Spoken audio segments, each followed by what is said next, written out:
شیخوپورہ آج ہم بات کرنے والے دنیا کے پرانے شہروں میں سے شمار ہونے والا شہر شیخوپورہ کی تاریخ 100 قبل مسیح تک جاتی ہے۔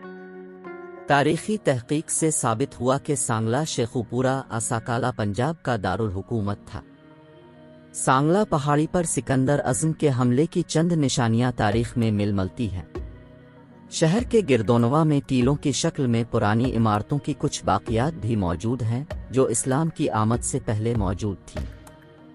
شیخوپورہ کوئی بہت پرانا شہر نہیں ہے، لیکن اس کے گردونواں کی تاریخی اہمیت بہت زیادہ ہے۔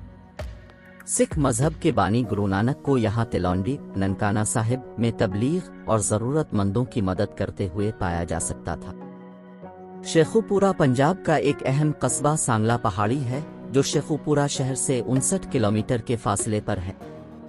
مورخین کا دعویٰ ہے کہ مشہور چینی سیاح ہیون سانگ 633 عیسوی میں ہندوستان، پاکستان اور ہندوستان میں آیا تھا۔ اپنے سفر کے دوران وہ کشمیر سے راجواری آیا تھا، وہاں سے جنوب مشرق کی طرف بڑھتے ہوئے دریائے چناب کو عبور کیا تھا۔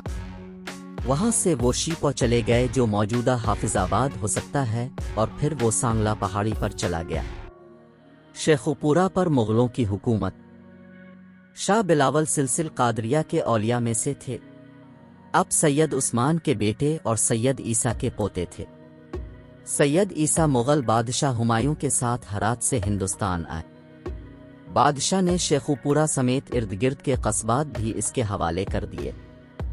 شاہ بلاول 1636 میں وفات ہوئے۔ عظیم شہنشاہ نور الدین محمد جہانگیر نے تاریخی شیخوپورہ کی بنیاد رکھی۔ جہانگیر کی والدہ ہندو تھیں اور وہ انہیں پیار سے شیخو بابا کہتی تھیں۔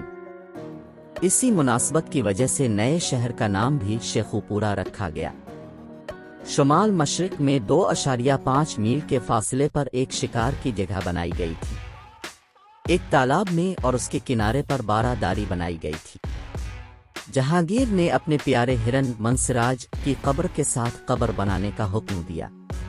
یہ جگہ اب ہیران مینار کے نام سے مشہور ہے۔ جہانگیر نے یہ سارا علاقہ اپنے ایک وفادار سکندر معین کو دے دیا۔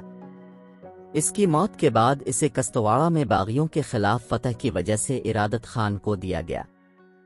شہنشاہ جہانگیر 1605 تا 1627 کے دور میں شیخوپورہ کو شاہی شکارگاہ کا درجہ حاصل تھا۔ تزکی جہانگیری میں جہانگیر نے سنہ 1607 میں لکھا، منگل کے دن میں جہانگیر پورہ میں رہتا ہوں جو میرا شکارگاہ۔ میرے حکم کے مطابق یہاں ایک مینار اور میرے ہرن مانسراج کے لیے ایک قبر بنائی گئی تھی۔ شیخوپورہ پر سکھوں کی حکومت۔ 18ویں صدی کے وسط میں اس علاقے پر سکھوں کی حکومت تھی۔ 18ویں صدی کی آخری دہائی میں اربیل سنگھ اور امر سنگھ شیخوپورہ کے حکمران تھے۔ شیخوپورہ کے لوگوں نے مہاراجہ رنجیت سنگھ سے انہیں شکست دینے کی درخواست کی، جسے مہاراجہ نے قبول کر لیا۔ آخر کار اربیل اور امیر سنگھ دونوں کو شیخوپورہ قلعہ خالی کرنے پر مجبور کیا گیا اور ان کی تمام جائیداد مہاراجہ نے لے لی۔ اس جیت کے بعد مہاراجہ نے یہ علاقہ خاور کرن سنگھ کو دے دیا۔ کرن سنگھ کی موت 1840 میں ہوا۔ اس کے بعد رانی جنڈا حکمران بنی۔ وہ بہت چالاک عورت تھی۔ 29 مارچ 1849 میں انگریزوں نے شیخوپورہ سمیت پورے پنجاب پر قبضہ کر لیا۔ شیخوپورہ برطانوی راج کے تحت ابتدا میں یہاں عارضی ہیڈ کوارٹر بنایا گیا، لیکن 1851 میں اسے گجرانوالہ منتقل کر دیا گیا۔ شیخوپورہ کے گردونواں کے لوگوں کو انصاف کے حصول کے لیے گجرانوالہ جانا پڑا۔ اس تکلیف کے باعث سیکریٹری چیف کمشنر نے محکمہ خزانہ کو خط لکھا کہ طویل فاصلے کی وجہ سے شیخوپورہ کو ضلع لاہور کے تحت دیا جائے، لیکن ایسا نہ ہو سکا۔ شیخوپورہ میں برطانوی راج کے بعد لوگوں کو بنیادی ضروریات زندگی ملنا شروع ہو گئیں۔ یہاں کئی اسکول اور کالج بنائے گئے۔ 1889 میں یہاں پرائیویٹ پوسٹ آفس بنایا گیا۔ اپریل 1907 میں شیخوپورہ اور شادرہ کو ٹرین کے ذریعے ملایا گیا۔ 1920 میں تحصیل شیخوپورہ کو ضلع شیخوپورہ میں اپ گریڈ کر دیا گیا۔ ابتدا میں قلعہ شیخوپورہ میں عدالتیں لگائی جاتی تھیں۔ 1922 میں سر گنگا رام کی نگرانی میں یہاں ڈسٹرکٹ کورٹس اور ہسپتال بنائے گئے۔ 1924 میں میونسپل کمیٹی کے اجلاس میں سول کوارٹرز اور سول ہسپتال کے درمیان ایک نیا ٹاؤن بنانے کا فیصلہ کیا گیا۔ اس نئے تعمیر شدہ قصبے کا نام گرو نانک پورا رکھا گیا، جسے تقسیم کے بعد جناح پارک سے تبدیل کر دیا گیا۔ نومبر 10 1931 میں شہر کو بجلی فراہم کی گئی۔ 1930 میں یہاں مسلم لیگ کا آغاز ہوا، جس میں 22 مارچ 1940 کو ہونے والے مسلم لیگ کے 21واں سالانہ اجلاس میں ضلع شیخوپورہ سے 7 افراد نے نمائندگی کی۔ شیخوپورہ کا لاہور سے فاصلہ 25 میل 41.3 کلومیٹر، آبادی 5 لاکھ۔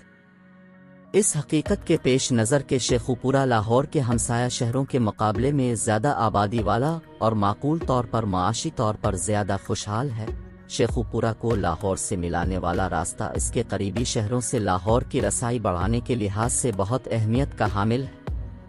5 لاکھ سے زیادہ کی آبادی کے ساتھ شیخوپورہ آبادیاتی اور معاشی لحاظ سے ایک اہم چھوٹا شہر ہے جو لاہور کے مضافات میں واقع ہے۔ اس شہر میں نہ صرف اہم صنعت ہے بلکہ شیخوپورہ سے لاہور تک کے راستے میں بہت سی فیکٹریاں بھی ہیں۔ معاشی دولت کی وافر نشانیاں جیسے کہ بینک، ہسپتال، موبائل فون فرنچائزز وغیرہ شہر میں نظر آتے ہیں تاکہ اسے معاشی طور پر اہم سمجھا جا سکے۔ شیخوپورہ میں تجارتی سرگرمیاں عروج پر ہیں اور اس کی وجہ سے کمرشل اراضی کی قیمتوں میں اضافہ ہوا ہے۔ ہمارے سروے میں جن علاقوں کو لیا گیا وہ ہیں سول کوارٹر روڈ، گلی کاروکازے، لاہور مین روڈ اور مین بازار۔ شیخوپورہ میں تجارتی سرگرمیاں جہاں خریداری کے لیے مناسب داخلی راستے اور پارکنگ کی جگہیں ہیں۔ ہیران مینار ایک تاریخی مناظر شیخ پورہ، پاکستان میں بھی ہے۔ اسے شہنشاہ جہانگیر نے اپنے پالتو ہرن میں سے ایک منسراج کی یادگار کے طور پر تعمیر کیا تھا۔ یہ ڈھانچہ ایک بڑے، تقریباً مربع پانی کے ٹینک پر مشتمل ہے، جس کے مرکز میں ایک آکٹونل پویلین ہے جو مغل بادشاہ شاہ جہاں کے دور میں بنایا گیا تھا۔ اپنے گیٹ وے کے ساتھ ایک کاز وے پویلین کو سرزمین سے جوڑتا ہے اور 100 فٹ 30 میٹر اونچا مینار مینار۔ ہیران مینار کے اندر مغل پیٹرن ٹینک کے ہر طرف کے مرکز میں ایک اینٹوں کا ریمپ پانی کی طرف ڈھلوان ہے جو شاہی جانوروں اور کھیلوں تک رسائی فراہم کرتا ہے۔ مینار خود شہنشاہ جہانگیر نے 1606 میں منسراج نامی پالتو جانوروں کا شکار کرنے والے ہرن کی یاد میں تعمیر کروایا تھا۔ ہیران مینار پویلین اس خاص کمپلیکس کی منفرد خصوصیات ہرن کی قبر اور پانی جمع کرنے کا مخصوص نظام ہے۔ ٹینک کے ہر کونے پر تقریباً 750 بائی 895 فٹ 273 میٹر سائز ایک چھوٹی مربع عمارت اور زیر زمین پانی جمع کرنے کا نظام ہے جو ٹینک کو فراہم کرتا ہے۔ ان میں سے صرف ایک پانی کا نظام آج بڑے پیمانے پر سامنے آیا ہے، لہذا شیخوپورہ بھی اس کے لیے کچھ تاریخی اہمیت رکھتا ہے جو نہ صرف مقامی بلکہ غیر ملکی سیاحوں کو بھی اپنی طرف متوجہ کرتا ہے۔